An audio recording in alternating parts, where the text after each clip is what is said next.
मर जेबे सरकार 20 लाख रुपया बेटा के देते न। हाँ तब बेटा खुश होते न। मैं मरल तब ने 20 लाख रुपया भेटल। चाची ई कहलौं कि एते भीड़ छै, टीवी में भी देखे होबे, दिल्ली में एते भगदड़ लोग मर गए, फिर वहाँ भी प्रयागराज में मर गए, डर नहीं लगे है भीड़ से? डर लगता है आदमी के ठीक करल जाए, तीरथ न छिका है।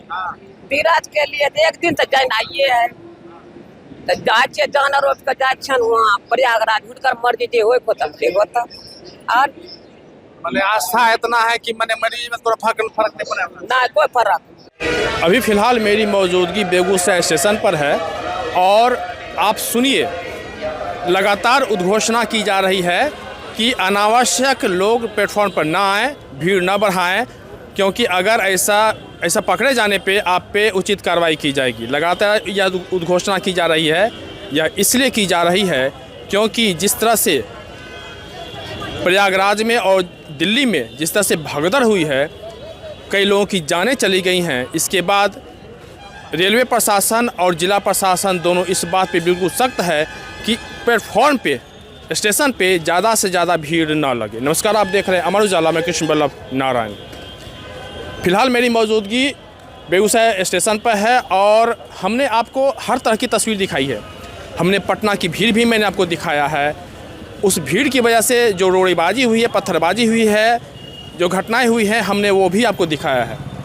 अब इस स्टेशन पे हम आपको वो चीज़ दिखा रहे हैं जो कि आपको समझना ज़रूरी है, आपको जानना ज़रूरी है। जानना ज़रूरी ये है कि हर तरफ यह एक मैसेज भेजा गया है, हर तरफ लोगों को यह कन्विंस किया गया है कि प्रधानमंत्री नरेंद्र मोदी ने हर कुछ फ्री कर दिया है। हम इस बात की को जब टटोलने हम जब स्टेशन पे पहुँचे तो हमारी मुलाकात उन यात्रियों से हुई जो प्रयागराज जा रहे हैं। उन्होंने साफ तौर पे कहा कि हमने जब उनसे पूछा कि क्या आपको डर नहीं लगता, इतनी भीड़ है, इस भीड़ में शायद आप ट्रेन में सवार नहीं हो सकती हैं।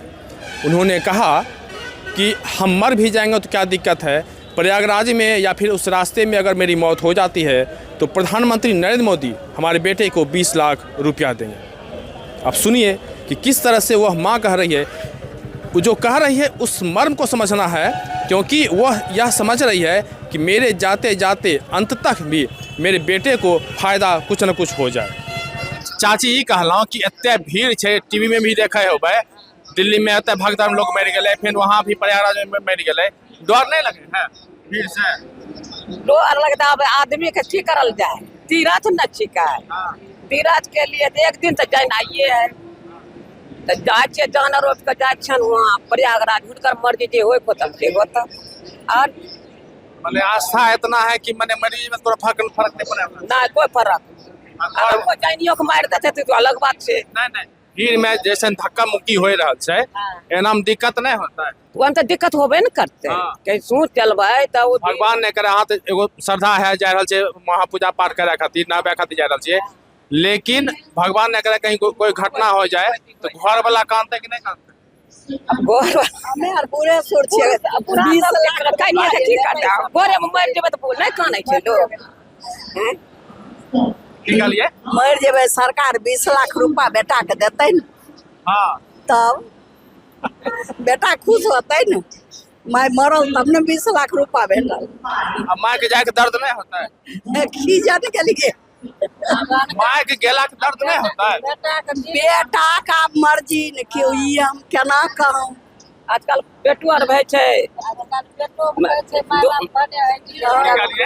आजकल बेटो कहै छै माय बाप भने है, झंझट हट गेल, सेवा सत्कार। लेकिन हाँ खुश है कि हमरा गेला के 20 लाख रुपया मिल जेते तो हमर बेटा खुश होत न। अभी जिस महिला की बात आपने सुना, महिला ने स्पष्ट रूप से कहा कि मुझे उस भीड़ का डर नहीं है, किसी तरह बेगूसराय यहाँ ट्रेन में सवार होंगे तो फिर उतरने ही की बात होगी। लेकिन जिस तरह से ट्रेनों में लगातार भीड़ बढ़ रही है और जो अफवाहें उड़ाई जा रही हैं, इस वजह से जो भीड़ बढ़ रही हैं, उसमें महिला साफ तौर पे कह रही है कि मेरे मरने का कोई गम नहीं है, जाते जाते हमारे बेटे को प्रधानमंत्री नरेंद्र मोदी 20 लाख रुपया दे कर ही जाएंगे। तो कुल मिलाकर कहें, वह माँ की ममता है जो कह रही है कि अब मैं प्रयागराज जा रही हूँ स्नान करने के लिए। बीच रास्ते में अगर कोई घटना घट जाती है तो प्रधानमंत्री नरेंद्र मोदी हमारे बेटे को 20 लाख रुपया तो देंगे। एक माँ की उस ममता, उस मर्म को समझिए।